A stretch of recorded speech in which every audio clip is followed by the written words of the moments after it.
এখানে কেন দাঁড়িয়েছি?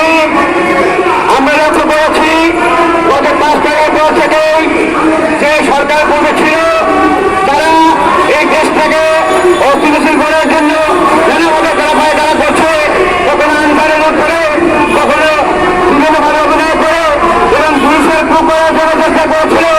আমরা লক্ষ্য করেছি এই পরিবহনের মধ্যে একটা বিশৃঙ্খলা সৃষ্টি করার চেষ্টা করেছিল। তাই পরিবহন শ্রমিক ফেডারেশনকে ভেঙে বিধান করে কমিটি গঠন করা হয়েছে। আমরা আশা করব আজকে বিজেপি যারা আছেন তাদেরকে ভেঙে বিধান করে এই প্রতিটি সরকারের নেতাদেরকে এই বিজেপি থেকে বের করে দিয়ে তাদের বিরুদ্ধে আইনের ব্যবস্থা গ্রহণ করে এই শিল্পকে বাঁচাতে হবে, আমার শ্রমিকদেরকে বাঁচাতে হবে। এই কথা বলে সকলকে ধন্যবাদ জানিয়ে আগামী দিনে লড়াই সংগ্রামে ঐক্যবদ্ধ আহ্বান জানিয়ে আমি আমার বক্তব্য শেষ করছি। দুনিয়ার মধ্যে আমাদের কাছে তথ্য আছে বিজিএমের তৃতীয়বার দুষ্কৃত করে ঢাকা মহানগর উত্তর আওয়ামী লীগের সাধারণ সম্পাদক এই গণহত্যার অন্যতম নায়ক আব্দুল মান্নান কর্তৃক নেতৃত্বে বিজিএমের 35 সদস্য নির্বাচিত কমিটি যারা ভোট ডাকাতির মাধ্যমে বিজিএমে এসেছিলেন সেই বিজিএমের নেতৃত্বে আজকে ঢাকা আশুলিয়া সাভার নারায়ণগঞ্জ গাজীপুরের বিভিন্ন ফ্যাক্টরিকে গার্মেন্টস ফ্যাক্টরিকে নৈরাজ্য চালানো হচ্ছে। আমরা আজকের এই প্রোগ্রাম থেকে ঘোষণা করতে চাই আজকের এই গার্মেন্টস শিল্পকে নৈরাজ্য বাঁচানোর জন্য বিজিএমের পরিচালনা পরিষদ ভেঙে দিতে হবে। বিজিএমের সভাপতি আব্দুল মান্নান কর্তৃকে গ্রেফতার করতে হবে। আজকে আমার এই চলমান বৈষম্য বিরোধী আন্দোলনে 200 শ্রমিক গার্মেন্টস শ্রমিক আমার নিহত হয়েছে। এই শ্রমিকদের পরিবারে ক্ষতিপূরণ দিতে হবে। আমাদের যে সমস্ত শ্রমিকদেরকে ফ্যাক্টরিকে ধ্বংস করা হয়েছে গভর্নমেন্টের পক্ষ থেকে সেই ফ্যাক্টরির ক্ষতিপূরণ দিতে হবে। আমি সাথী বন্ধুরা আমার, আমরা দেখেছি বেশ কিছু ফ্যাক্টরিতে আজকে পুরুষ শ্রমিক নিয়োগ দেওয়া হয় না। আমরা মনে করি এই নৈরাজ্যের পিছনে এটাও একটা অন্যতম কারণ।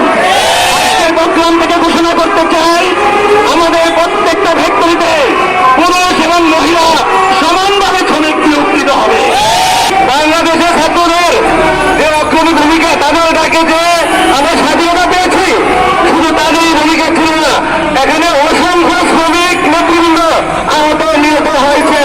আমরা চাই যে কোনো জায়গায় শ্রমিকদের অগ্রাধিকার থাকুক।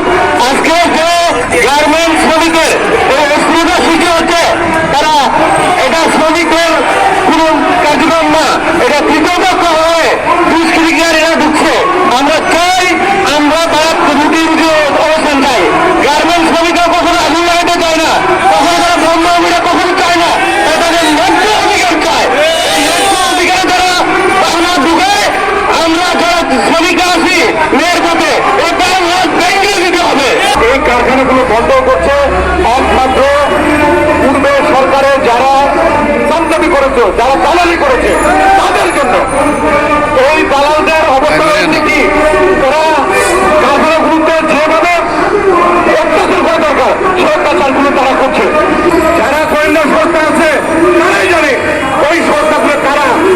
ওরা সুদ ব্যবসায়ী, ওরা চুরি ব্যবসায়ী, ওরা এই ব্যবসাগুলো করার জন্য এখন আবার উঠে পড়া লেগেছে।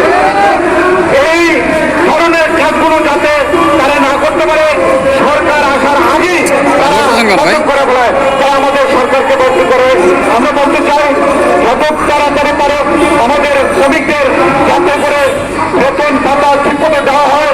এই যে কারখানাগুলো বন্ধ হয়ে যাচ্ছে এই বন্ধের পরবর্তীতে শ্রমিকের বেতন কি হবে এইটা এখনো পর্যন্ত শুরু হয়নি।